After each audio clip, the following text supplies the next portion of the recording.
PPT के through पूरा आपको ब्रीफ करेंगे, इसलिए उस पर हम टाइम नहीं वेस्ट कर रहे हैं। जैसा कि हमारा ये जो 21 बाल कांग्रेस है, ये वाकई राष्ट्रव्यापी कार्यक्रम है और इसमें हमको कोने कोने में जाकर बच्चों के ऐसे वैज्ञानिक प्रतिभा को ढूंढना है और जिसको कि इस टाइप के मंच को देना है। तो बच्चों में हम लोग सब पहले शुरुआत कहाँ से करें? तो बच्चों में पहली चीज जान लीजिए, जो कार्यक्रम होना है ये स्थानीय समस्या पर आधारित कार्यक्रम है। इसमें हम देश की बात नहीं करेंगे, जिला की बात नहीं करेंगे, राज्य की बात नहीं करेंगे। हम जहाँ रह रहे हैं उसी इन्वायरमेंट में वहाँ की लोकल समस्या पे, जो हमारे आसपास समस्याएं दिख रही हैं उसी पे बात करना है। लेकिन एनसीएससी में 2 साल के लिए फोकस थीम रखी जाती है। जैसे पिछले साल भी हमारा था स्वास्थ्य और कल्याण के लिए पाठ्यक्रम को समझना, तो पिछले साल भी थी और इस साल भी जो भी समस्या का चयन करना है इसी मुख्य विषय के अंतर्गत चयन करना है। उसके साथ साथ 5 उप विषय हैं जो हम समस्या चयन करेंगे, उस उप विषय में आगे चलिए। उसके बाद फिर हम लोगों को जो काम होना है अभी पीपीटी के थ्रू बताएंगे। तो लोकल समस्या चयन करने के लिए कैसे इस पे कार्य करेंगे हम आपको एक उदाहरण बताना चाहेंगे।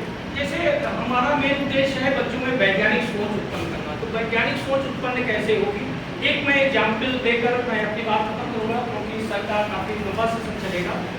जैसे देखिए, बच्चों को पहली चीज तो ये हमको प्रेरित करना है कि वो समस्या का चयन करें, उसके सामने समस्या खड़ी करें, तब तो कुछ सोचेगा।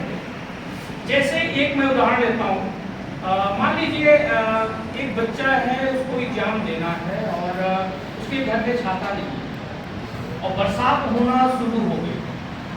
अब बच्चे के सामने समस्या खड़ी हो गई, एग्जाम भी देना है और उसके पास छाता भी नहीं है, थैला भी नहीं है और भीग कर एग्जाम देने तो जा नहीं सकता है। अब समस्या जब खड़ी होगी तो जाहिर बात है वो बच्चा कुछ तो जुगाड़ करेगा।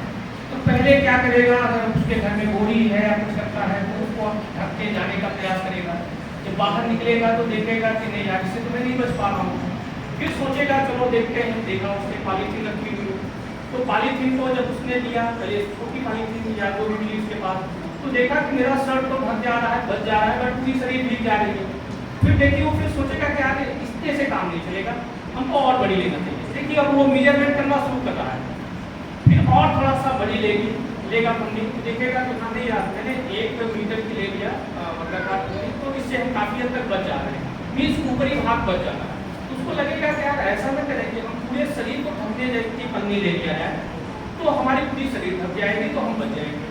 तो शायद हमारे ख्याल से इसी कॉन्सेप्ट पे कोई खोजा होगा, समस्या आई होगी, रेनकोट की व्यवस्था हुई होगी और फिर वो सोचा होगा कि छाता लेके या पन्नी लेके ऐसे हाथ से पकड़ के जा रहे होंगे तो सुविधा हुई होगी।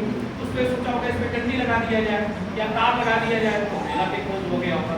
तो जाहिर बात है ये जो हमारा कॉन्सेप्ट है एनसीएससी का लोगों का यही बताना चाहता है कि बच्चों में वैज्ञानिक सोच डेवलप करना है। सबसे पहले बच्चों के सामने समस्याएं रखा जाए और समस्याओं का निराकरण खोजने के लिए स्वयं उनको प्रेरित किया जाए, तो निश्चित रूप से उनके अंदर वैज्ञानिक सोच अपने आप आ जाएगी। बहुत सारी बातें हैं और क्योंकि हम लोगों ने एक समय सीमा बांध रखा है और लेकिन चलते चलते एक बात मैं और करना चाहूँगा। यहाँ जितने साइंस के ही टीचर हैं, साइंस के यात्री हैं, कुछ बातें बच्चों में डालना बहुत ज़रूरी है। हम लोग जैसे यहीं बैठे हैं और हम बात करते हैं, ये फैन चल रहा है, हम लोग हवा तो ले रहे हैं, लेकिन हमको ये भी सोचने की जरूरत है। अभी जैसे बच्चे लोग भी आए हैं, कभी बेटा आप लोगों ने सोचा कि हवा नीचे कैसे आ रही है? कोई सोचा है इस बारे में?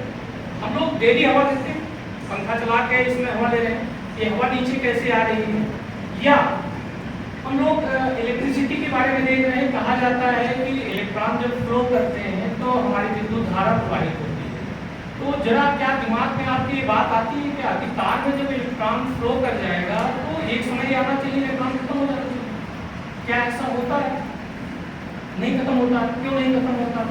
तो ये हमको सोचने की जरूरत है कि ये ऐसा क्यों हो रहा है। यही सोच बच्चों में हमको डेवलप करना है कि वो क्यों ऐसा हो रहा है। अगर उसके क्यों का जवाब अगर उन्होंने खोज लिया तो आप समझ सकते हैं कि उनकी सोच कितनी आगे निकल जाएगी।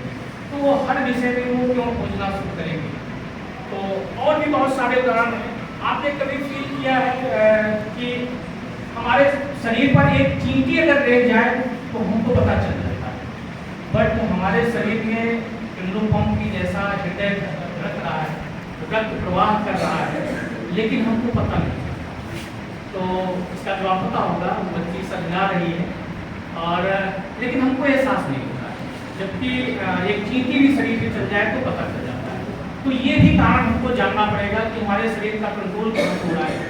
कुल मिला के हमको यही करना है कि बच्चों में ये वैज्ञानिक सोच को डेवलप करना है और उनके सामने समस्या पैदा करना है। और इस टॉपिक पे अब हमारे सामने और मंच संचालन जो कर रहे हैं, मैं उनको माइक देना चाहूँगा। आइए, बहुत बहुत धन्यवाद आपका।